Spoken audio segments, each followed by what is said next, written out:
Good morning. You have the pleasure of us two this morning. Yes, we are your mystery devotioners. Just going to give everyone a minute just to tune in. Yeah. What's ready? We've both got a cuppa in our matching wifey and hubby mugs that my sister bought us. And they're great because they're really big, so you can get lots of Yorkshire tea in it, Leah. We were actually going to film outside this morning, but it's way too hot. And the way that the sun's positioned, you just wouldn't be able to see us very well. So we've resorted to coming back inside where it's a bit cooler.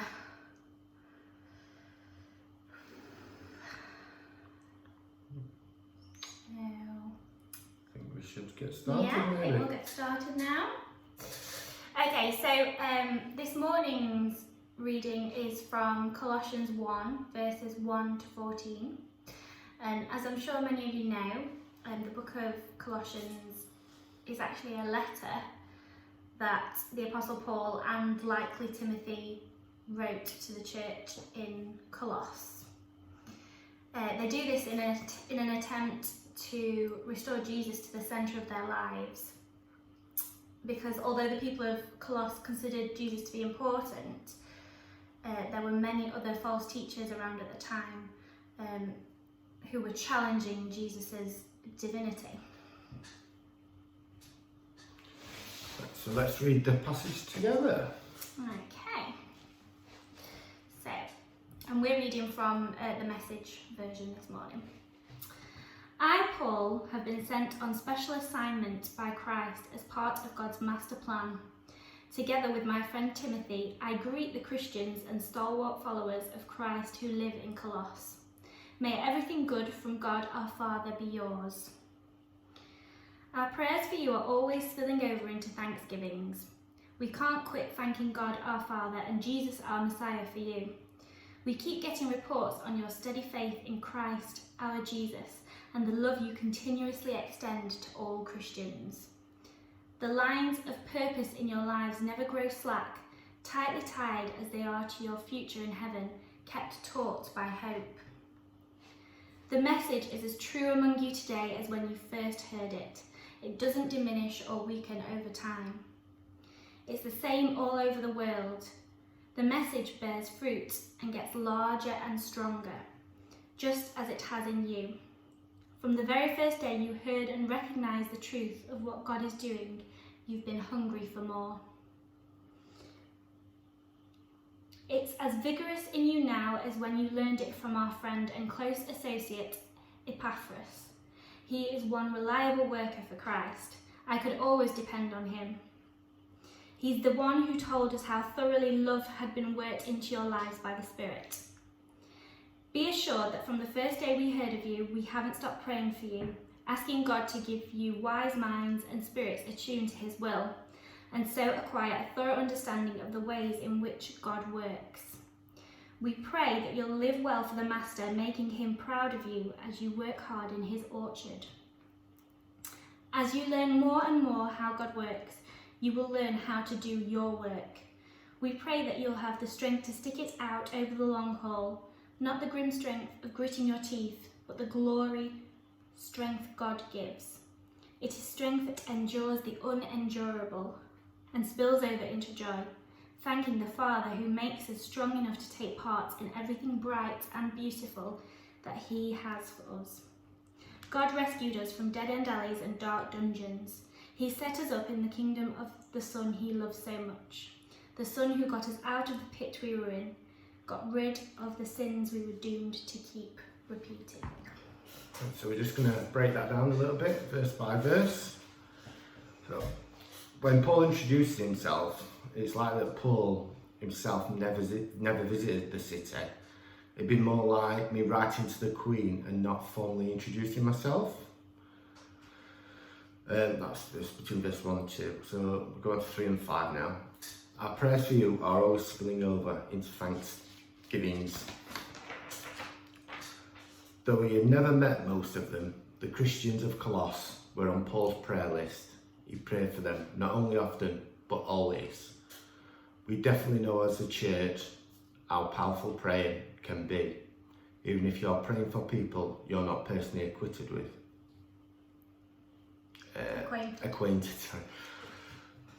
With God knows them personally, and is able to meet their needs. It says in James 5:16, the prayer of a person living right with God is something powerful to be reckoned with. Okay, so we move on to verses 5 to 8. In these verses, Paul goes on to say why he is thankful. One of the reasons is that the gospel was being brought to them by Epaphras, who was probably a bit like a pastor. Paul was thankful that the gospel was being spread by evangelists, even whilst he was incarcerated in a Roman prison. Paul recognises how Christianity as a faith is beginning to grow, and he says, the message bears fruit and gets larger and stronger. Doing God's work can be likened to working in an orchard. My dad has an apple tree in his garden, which he waters and prunes religiously, and it's really starting to bloom. It looks lovely now, but that's because he takes such good care of it. And the same is true of our faith. If we feed it and nourish it, it will flourish. So in verses 9 to 12, in this section, Paul petitions God on behalf of the Colossians, asking God to give you wise minds and spirits attuned to his will. Paul prayed that the Colossians would know God's will for them and be informed by a true spiritual understanding. To know God and what he requires of us is our first responsibility as Christians. I just love the line where it says, it is strength that endures the unendurable. You know, God's love is kind of supernatural. His strength is there to help us meet all of life's challenges and overcome any problems that we may face.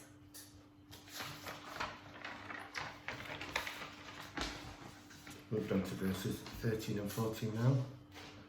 In the closing verses of our passage, Paul gives thanks for the salvation God has given the Colossians, and explains that salvation is being rescued from the kingdom of darkness.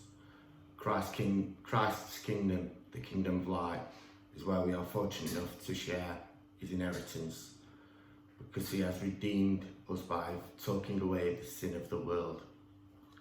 Taking away the sin of the world. The thing that really strikes me about this letter is that it is filled with so much love and concern.